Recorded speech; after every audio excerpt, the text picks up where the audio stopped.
The Grand Hall of Zero Prime was made of white crystal and glowing veins of energy. Every step echoed for miles. Hundreds of alien nobles stood in silence, dressed in robes of silk and bone.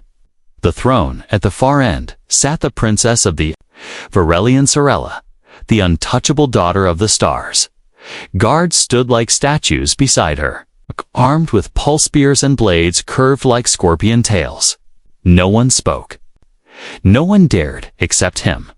The human stepped forward, his chains clinking as he moved. He looked dirty, rough, not noble like the others, but his eyes burned with something different. Confidence, fire, maybe even madness. Sorella narrowed her golden eyes. State your name, Offworlder. He lifted his chin. Jace, a few gasps echoed through the chamber. He hadn't bowed. He hadn't even used her title. The High Advisor hissed. You stand before royalty, Neil. Jace glanced at him, then at Sorella. I don't kneel unless I want to. The hall exploded in shouts. Nobles screamed. The guards stepped forward, ready to strike him down. But Sorella raised a single hand. Silence returned like a crashing wave. You dare speak like this in my court? She asked, almost amused. I dare because I've got nothing to lose. Jace replied, shrugging. I didn't come here to play games or flatter you. You wanted to meet a human. Here I am. Sorella studied him. Her people had called for a human slave to study, a gift from the colonies. But this one wasn't afraid, not even a little. That made him dangerous and interesting. Very well. She said slowly, speak. Jace looked around the hall at the aliens who viewed him like an insect. You think humans are simple? Weak? You think we only know how to fight or serve? But you're wrong. He stepped closer to her throne. The guards tensed, but she held them back. We build, he continued. We feel. We protect our people, even when we're outmatched. You can call us savages all you want, but at least we don't hide behind empty traditions and fear. Whispers swept through the chamber like wind. Some nobles looked furious. Others looked ... curious. Sorella leaned forward. You insult me before my court. No, Jace said. I'm telling you the truth, no one else will. A tense silence stretched between them. Then something strange happened. The corner of her lips moved. She smiled. Just a little. You are either very brave, she said, or very foolish. Probably both, Jace said. Someone from the back of the chamber shouted, execute him. Another noble screamed, this is madness. But Sorella stood up. She was tall, graceful, and glowing with a light that seemed not of this world. She walked down the steps, her eyes never leaving Jace. The room held its breath. She stopped inches from him. You are bold human, she said softly. And boldness is rare in this palace. Jace didn't blink. I don't aim to impress. You just speak freely. Sorella's voice dropped to a whisper. Then let's see how far your honesty can take you. She turned to her guards. Unchain him. Gasps filled the air again. My lady, he's dangerous. One cried. Sorella didn't even look back. So am I. The guards hesitated, then obeyed. The chains fell to the floor. Jace rubbed his wrists. Thanks. She looked him up and down. Don't thank me yet. Then she faced the court. This human will not be a slave. He will be my guest. And my project. The court erupted in outrage. Sorella raised her hand again. Silence. I will decide what is allowed in my court. If you disagree, then challenge me. No one moved. Jace looked around, still unsure if this was all a dream or a setup. Sorella leaned in and said quietly, You interest me, Jace, of Earth. For your sake, don't bore me. He gave a crooked smile. No promises. And just like that, the human who dared to speak became the center of every secret whisper in the palace. But not all eyes were friendly in the shadows. Something stirred. Someone was already planning. His death. Jace had been given a room in the royal palace Estrange. Floating place filled with glowing walls and whispering lights. Everything smelled like perfume and burning stone. The room was large but empty, like it didn't expect anyone to stay long. Still, it was better than a prison cell. It was better than chains. He sat by the window, staring out at the stars. This world was so different, so cold and beautiful at the same time. A soft knock came at the door. Then it opened without waiting. It was her Princess Sorella stepped into the room like a shadow gliding across water. She wore no crown, no armor, just a simple robe that shimmered as she moved. Her golden eyes locked onto his, curious and unreadable. Jace stood up, unsure what to do. He thought of bowing, but then remembered what happened in the hall. So he just nodded. She raised one brow. No chains, no guards. Are you still bold? He shrugged. Guess we'll find out. She stepped closer, slowly. You spoke against my counsel. You insulted our customs, and I let you live. Jace held her gaze. You smiled too. That made her pause. No one ever mentions that, she said softly. Not even my own people. He gave a half smile. Maybe they're too afraid to notice. Sorella turned away and walked toward a table, made of living stone. It grew cups from the surface, and she poured them both a drink. The liquid was blue and glowing.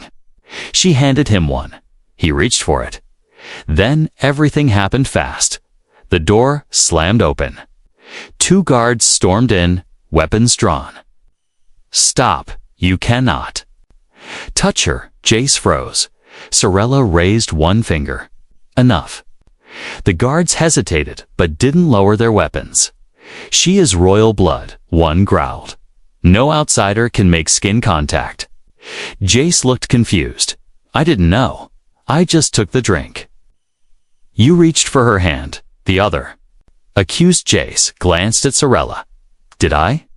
She said nothing for a moment, then gave the smallest nod.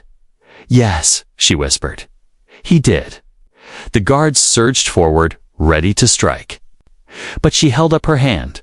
He didn't know the rule. She said calmly, let it pass, but, Your Grace. I said, let it pass. The guards backed away slowly, but their eyes stayed on Jace like hawks ready to kill. After they left, Jace exhaled. Touching you is a crime. She didn't answer right away. She looked at her own hand, still holding the glowing cup. No one has touched me in 10 years, she said.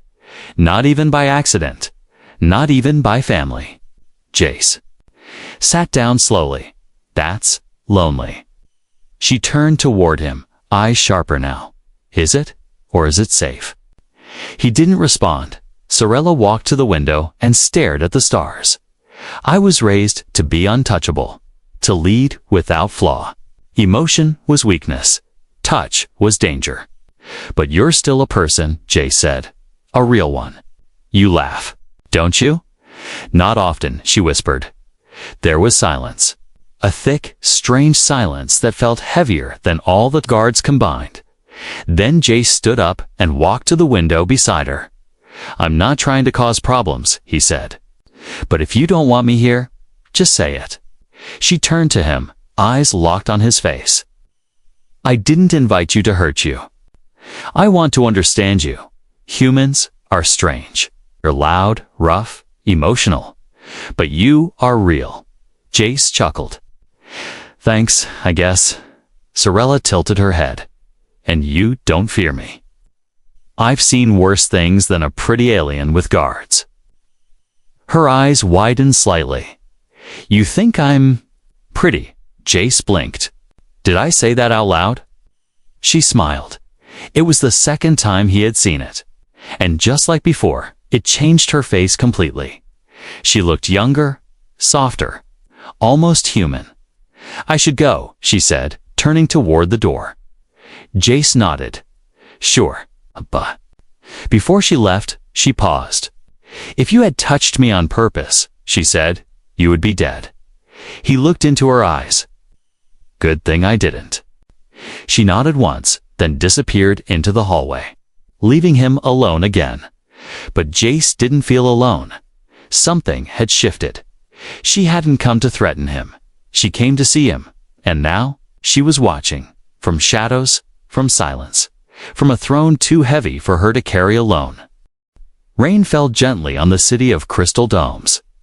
The streets were empty, except for a few silent drones hovering overhead. No one liked to walk in the lower levels, especially not at night. But Jace didn't care. He had found a way out of the Palessa narrow-maintenance tunnel behind the garden wall. The guards didn't watch it, maybe because they thought no one would be foolish enough to use it. But Jace was human. Humans were stubborn, curious, and sometimes very dumb. He pulled the hood of his thin cloak over his head and walked through the damp streets, stepping over broken wires and glowing puddles. The lower levels smelled of rust, oil, and old sorrow. The buildings here weren't beautiful like the palace. They were forgotten, cracked, faded, and yet, this was where life truly was.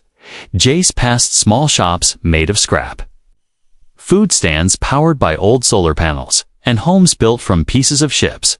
The people here looked tired, but alive.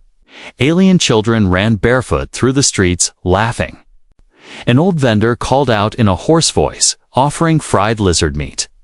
No one paid Jace much attention. Maybe they thought he was another poor off-worlder. Or maybe they just didn't care. He stopped when he saw the little girl. She sat on the ground, under a leaking pipe, her hands clutching a broken metal toy. It looked like some kind of animal with 6 legs. One leg was missing. Her eyes were wide and full of tears. But she didn't cry. She just sat there, quietly trying to fix it. Jace knelt beside her. "Hey," he said gently. "Is it hurt?" The girl looked at him, surprised. Then down at the toy. She gave a small nod. "Let me see," Jace said, holding out his hand. She hesitated, then gave it to him. The leg was broken clean off, and the wire that once made it move was bent. He took a small tool from his pocket. It was something he always carried, a habit from Earth. In silence, he bent the wire straight and reattached the leg using a strip from his own cloak. It wasn't perfect, but it stood. He wound it once and let it go. The toy walked in a slow, awkward circle. The girl gasped. Then she smiled. Jace smiled too. "You just have to be gentle with it now," he said. "And maybe don't drop it off a roof." She laughed, quiet, squeaky laugh. He stood and handed it back to her. "Take care of him, all right?" She nodded, holding it like it was made of gold. Behind him, he heard a quiet voice. "You came here alone." He turned. Sorella stood in the shadows, her cloak soaked with rain. Her golden eyes looked sharp, but not angry. "Not today. I found the tunnel," Jace said simply. "I wanted to see real people, not just marble floors and glass walls." She stepped closer. "And instead of hiding, you fixed a broken toy." It felt right. She looked down at the little girl, who was now talking to the toy as if it were alive. Then back at Jace. "You could have been attacked," she said. "I wasn't. You disobeyed the rules." I didn't know there was a rule against kindness. That made her go silent. For a long time, she just stared at him. Then, something changed. Her lips trembled, then curved upward. A real smile, soft, pure, not like the one she wore in court when she had to look strong. This one was hers.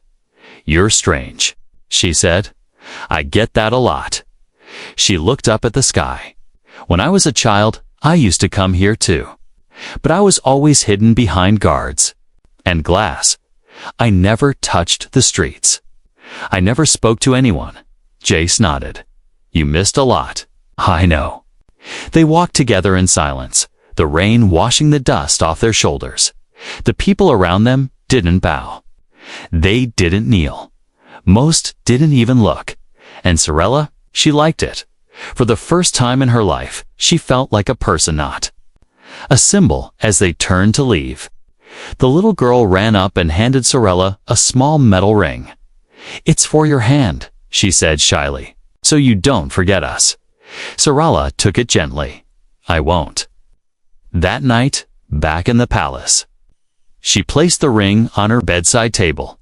She didn't wear it, not yet, but she kept it close. And when the advisors asked where she had gone that day, she simply said, "To learn something no one ever taught me." "What was that, Your Grace?" they asked. She looked toward the garden, how to smile. The palace was unusually quiet that evening. The halls felt heavier, as if the air itself carried a secret. Jace walked slowly, his boots tapping against the polished stone. The last few days had changed everything. He wasn't a slave anymore, not really. He wasn't a noble either. He was somewhere in between. A guest. A mystery. A man that half the court wanted dead, and the other half wanted to understand. But there was one person who kept watching him with eyes full of something deeper, Princess Sorella. They had spent more time together lately. She didn't summon him formally anymore. She would just appear at the garden during meals, or even when he was lost in thought by the star map chamber. Sometimes they didn't speak. Sometimes they argued. But she always returned. And now, she had summoned him again. But this time, to her private garden.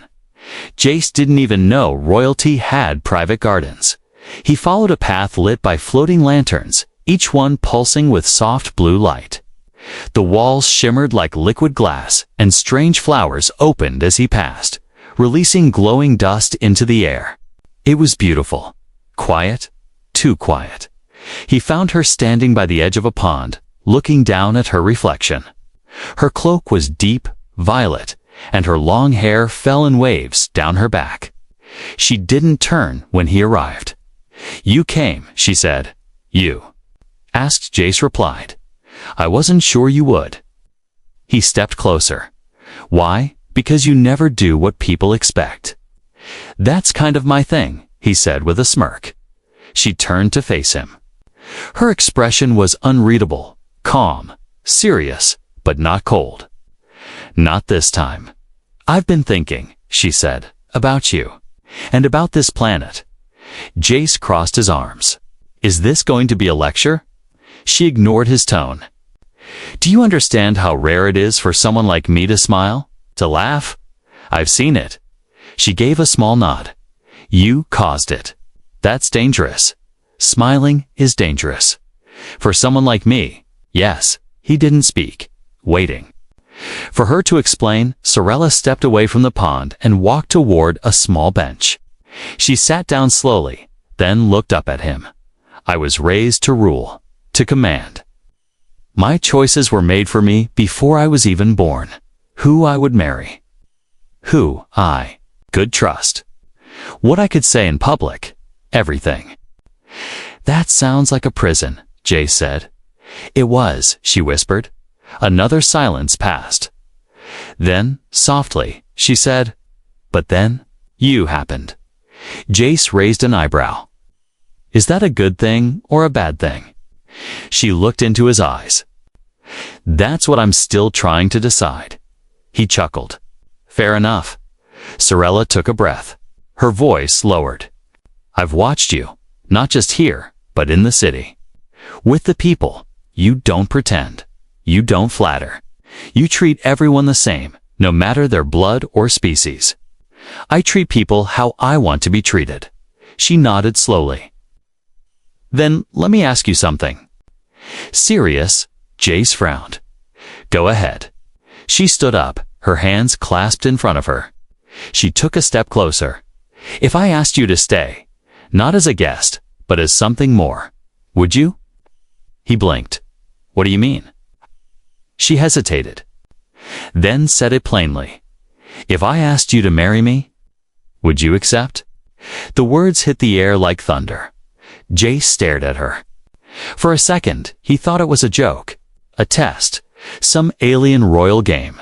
He laughed. It wasn't cruel, it wasn't loud, but it was clear. Real Sorella's face didn't change. Wait, you're serious? He asked. She didn't move. He rubbed the back of his neck. You can't be. I mean, come on, Mary. You're a princess. I'm just me. Still, she said nothing. His smile faded. You're not joking? No, she said softly. Jace's breath caught.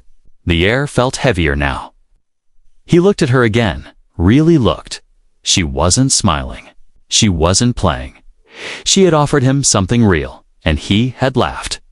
I didn't mean to. He started, I know, she cut in.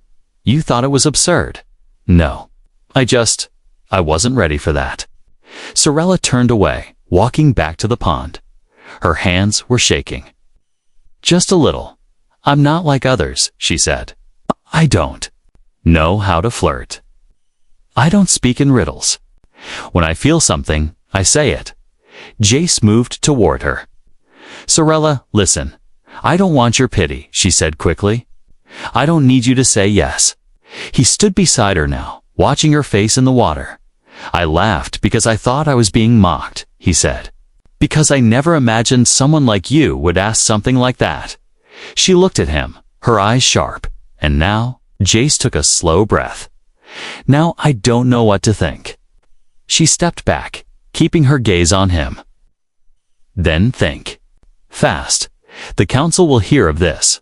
They'll say, I've lost my mind, that I'm weak. They'll move against me. Just because you asked me to stay. Yes, because you're human. Because they fear what you represent. Jace clenched his jaw. Then maybe I should leave. Maybe I'm just causing more trouble for you. No, she said firmly.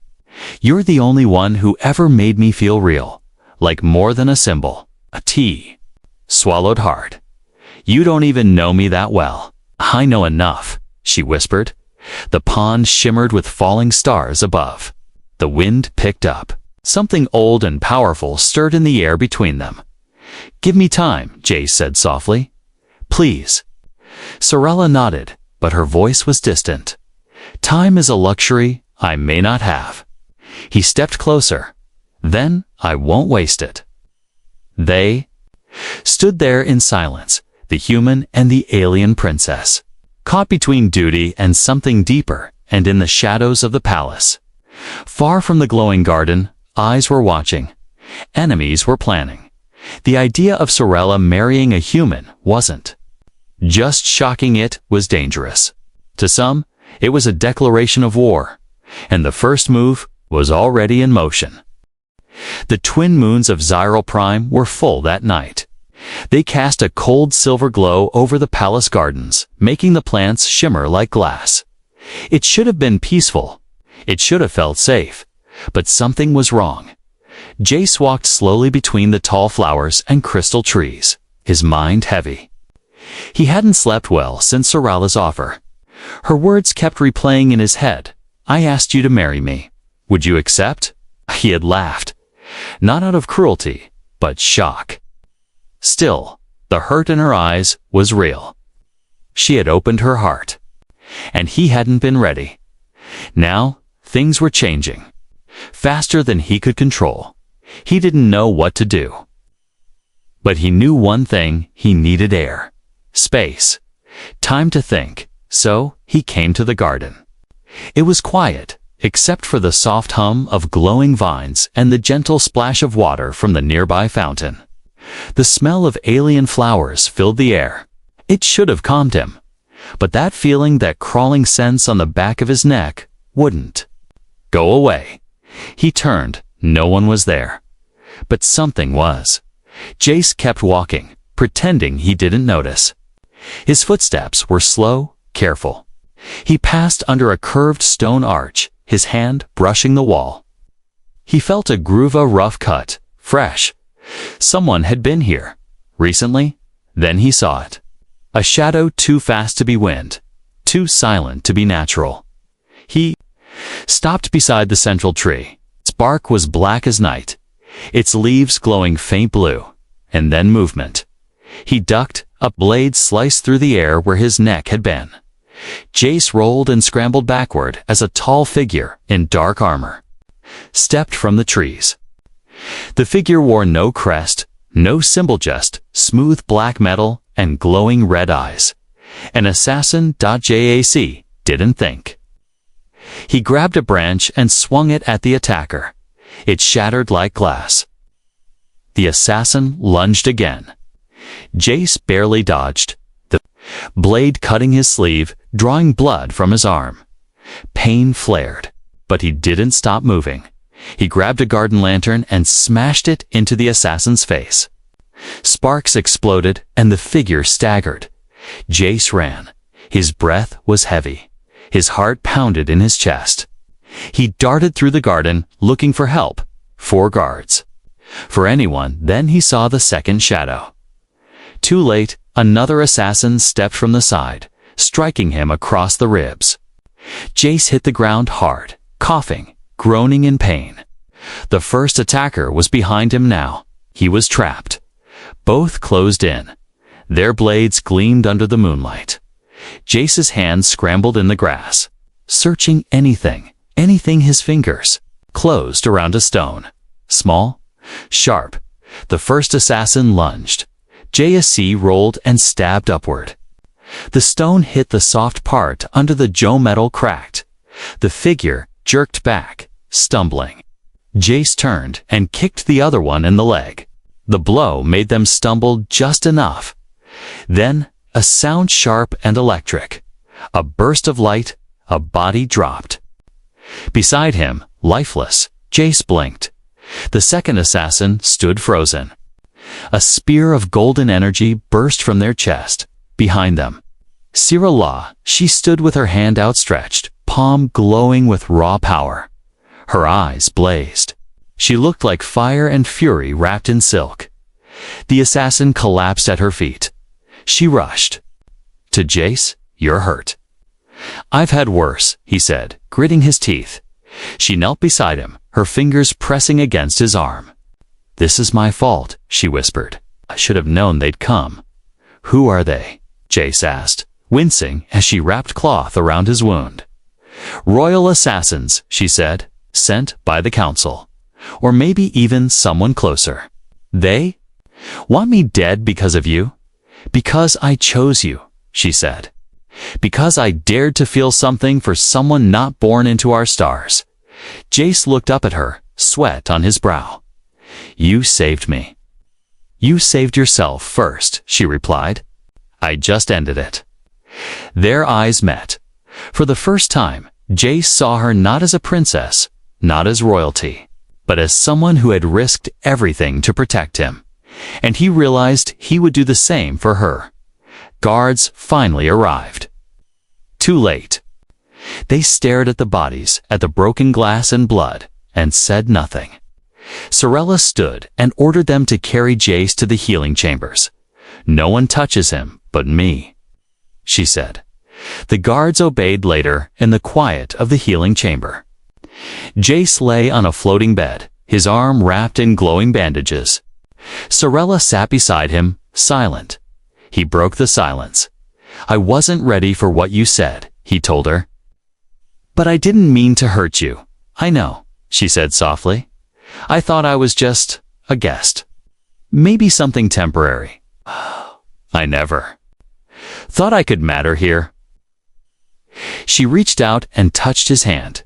"You matter more than you know." He looked at her, his voice quiet. "If I had said yes that night, what would have happened? The council would have turned on me immediately. Half the nobles would leave. The empire would begin to shake. And you still asked." She nodded. "Because I wanted to see if you would choose me, not my title." Jace swallowed hard. "And now?" "I'd ask again," she said. This time, he didn't laugh. This time, he held her gaze. "I'm not perfect," he said. "I'm messy. I don't know your ways. I don't even understand half the things your people say. But you care. Sarala whispered. You fight. You protect. You see me.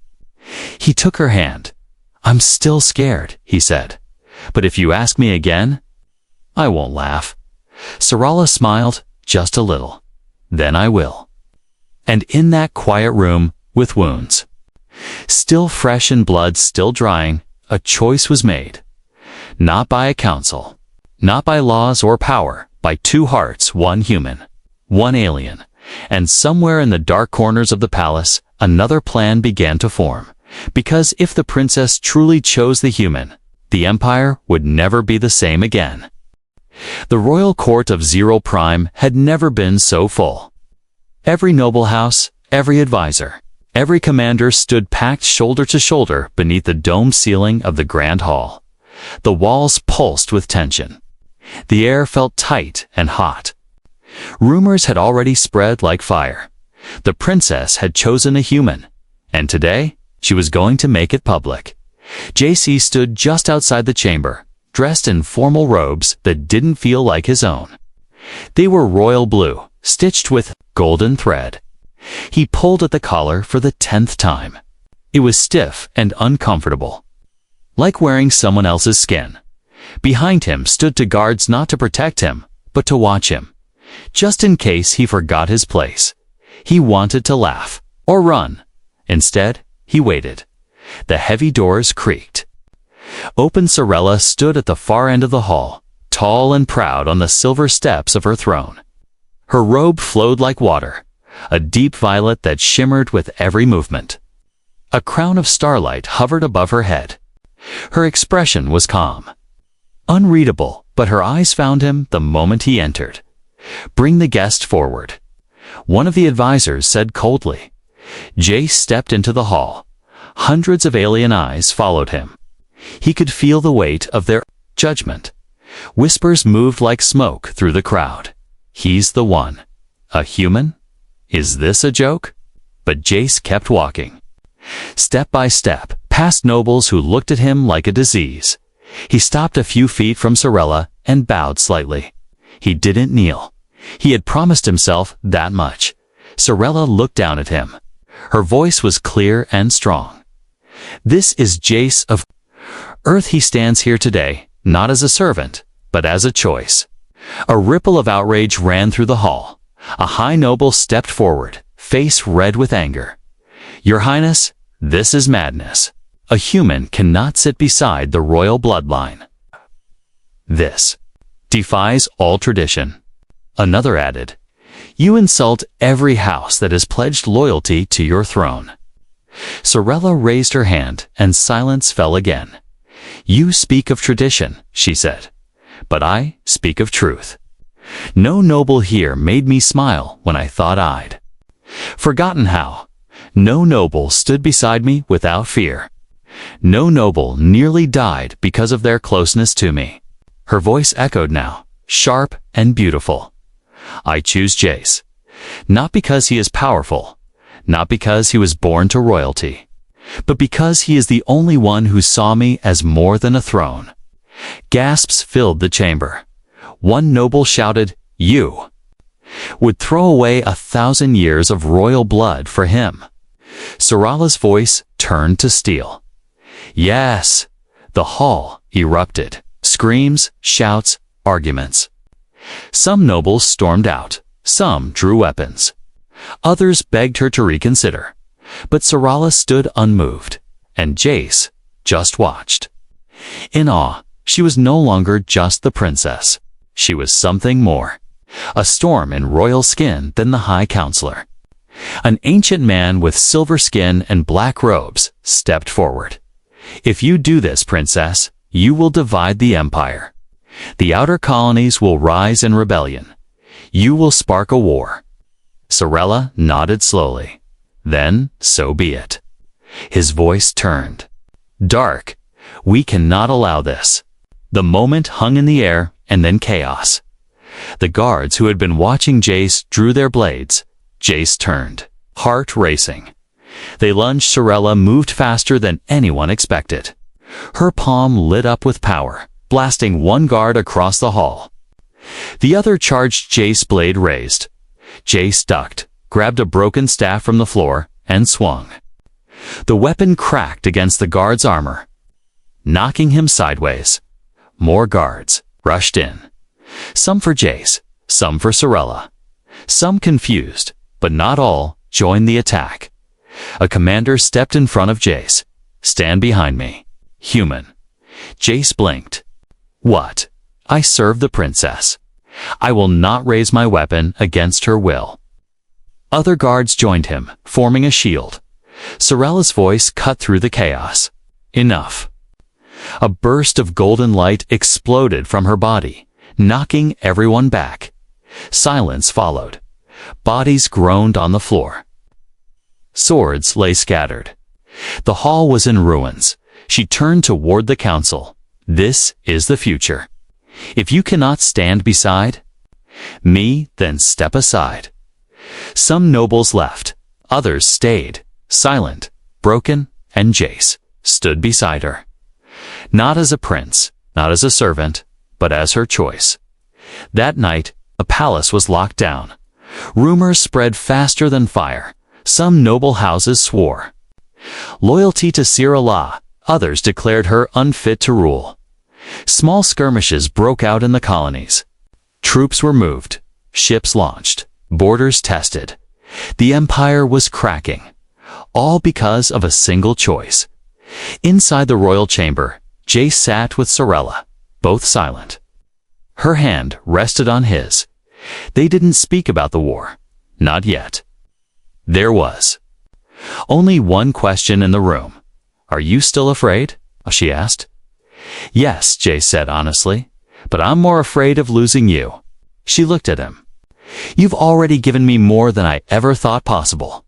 "Then, let's hold on to it," he whispered. Outside, a storm of stars raged in the night sky. Inside, two hearts stayed steady. But the winds of war were rising, and the first shot had already been fired.